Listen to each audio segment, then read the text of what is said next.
Hello friends, how are you? Welcome to your own channel Medu Study. I am your friend Ashutosh from I am Indore, and friends, as you all know, Medu Study is your own channel in which we study different management subjects, different management topics in a very simple manner. Friends, we have different series. We have videos on marketing, OB, HR, strategy and operations. And our today's video, my dear friends, is in our OB module, which is our organization behavior module. It is the 7th video, and it is continuation to our last video in which we started one of the very important topics in OB, which is personality. Like I told you, personality we will be covering in 3 videos. In previous video, we got to introduction of personality, what personality is, and we also discussed the various stages of proposed by Freud, which were your oral stage, anal stage, phallic stage, and even your latent stage. Okay, today we will further discuss on this particular personality topic, and in the next video we will conclude on it. Let us start with the first topic of today's video, which is determinants of personality. So when we say determinant, it means sorry, things which determine a particular thing or activity. So first thing which determines personality obviously is the heredity. So heredity of a person. See, we say na, a person is reflection of a family in which he is born. So we will see people, even if we see kids around us, they will resemble their parents, even their sometimes grandparents in some aspect, maybe in terms of the facial features, or maybe in terms of height, weight, sometimes in terms of the speaking, their tone, or some of the habits. So that is why we can say heredity is one of the very important determinant of personality. Second is environment, and when we talk about environments, we know environment is something which is around us. Now in environment there are 4 features which impact: cultural, social, situational and family. So cultural environment means the culture in which a person is born. Let me give you example of it. First of all, example between different countries. So for example, people born in western countries, European or maybe in US, there they see very nuclear families and people are self-dependent. They are not dependent upon each other in terms of social relationships. They are very straightforward in their thinking, so that will have a definite impact on their personality. Vis-a-vis a kid who is born in, for example, Asian countries, Indian family for example, there he will see social bonding from the very beginning, living with parents, grandparents, and he will always be requiring that social bond because he is born in that particular scenario. Then is your social environment, what kind of society you live in.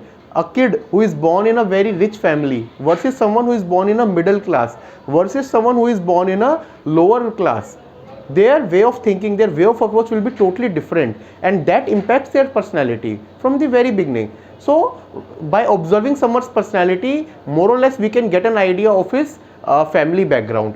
Next is the situational. So how situation, the situation which one person has undergone. For example, let me give you an example. A person, a child who has been in a family, who has been in the care of his parents throughout life, his personality of that child personality will be different. Vis-a-vis a child who lost one of his parents or maybe both parents in the childhood, his personality will be different because from very childhood he has seen a different environment altogether. This is known as situation, what situation you are in. Or for example, take another example. Nowadays from last 2 years we are having this COVID-19. So it is a situation in which we are forced to live in because of the external threat which has come. So kids who are nowadays developing, their personality is getting developed in a different manner. Nowadays kids are more tech savvy because they are attending online classes. This is a situation which has come and which will impact their personality for entire life. Family, in family, what kind of family structure you have, joint family versus nuclear family. Even in the family, what is your order? For example, if there are 3 siblings, 4 siblings, the eldest sibling will have different personality. He will be kind of more responsible, he will be more structured, more organized. The youngest one, he will be more joy loving, peace loving, because he is not that worried about the responsibilities from the very beginning. Then there are various other factors, the country in which you are in, the political factors, the legal factors. Consider this Ukraine and Russia war which is ongoing. The kids who are born in, who are in the early childhood in Ukraine, who are seeing that we have to flee the country, there is I would say no certainty of even a single day. Why? Because there are war which is happening every day, there is missile, you don't know that today you are in your home, tomorrow that home might go away. So this is situational, these are other factors which determine the personality. Next topic, my dear friends, is locus of control and personality. First of all, let us define what is locus of control. So locus of control is the extent to which people believe that they can control the outcomes of events in their lives. So see, there are many things which goes on in one's life. You can either believe that you can control it, or you can believe that it is totally not in your hands. That is what is known as locus of control. There are two locus of control which are possible: internal and external. Internal means people who trust their own ability. They think that my future is in my hands. If I study, I will get good marks. If I work hard at job, I will get promotion. I will get good growth in career. If I give time to my family, I will have good time with my family. I will have good social bonding. So they are totally dependent upon their own. They think that I can control my things in life. So their two exhibits are high motivation and low outer directedness. Next, my dear friends, people with external locus of control. So these are the people who relate outcome of events to external factors, and they believe that things that happen in life are out of their control. So they are totally dependent upon nature. I study, marks are not in my hand. Whether I study or not, it totally depends what kind of exam teacher will prepare. Whatever I do, my boss is like this, that he will never be happy. So nothing is in my control. So these are people who are in the external locus of control. Symptoms, these people are vulnerable to stress symptoms like emotional distress. They are easily burned out, job dissatisfaction, and even low self-esteem. Next, let us, my dear friends, discuss about theories of personality. So various aspects of personality of an individual are explained by various personality theories. These theories organize the available information about personality in a very logical manner. So in a logical manner, this tells that what kind of people in a group will have what kind of personality, and they tell about some specific common characteristics of people with similarity personality in a clear fashion. There are 5 theories which we will discuss. Let us begin. First theory is psychoanalytic theory. This theory we will not spend much time because our first video on personality we have done. This is the work of Sigmund Freud, which we discussed those various 5 stages: oral, anal, phallic and all. And Freud believed that personality was determined in this series of psychosexual stages. According to this, any conflict which occurs impacts the behavior, and Sigmund Freud used to believe that whatever experience a person has in childhood, that determines the personality. And that same way, my dear friends, is psychoanalytic theory. Next comes the set of theories which are known as neo-Freudian theories. So let me tell you what is the difference.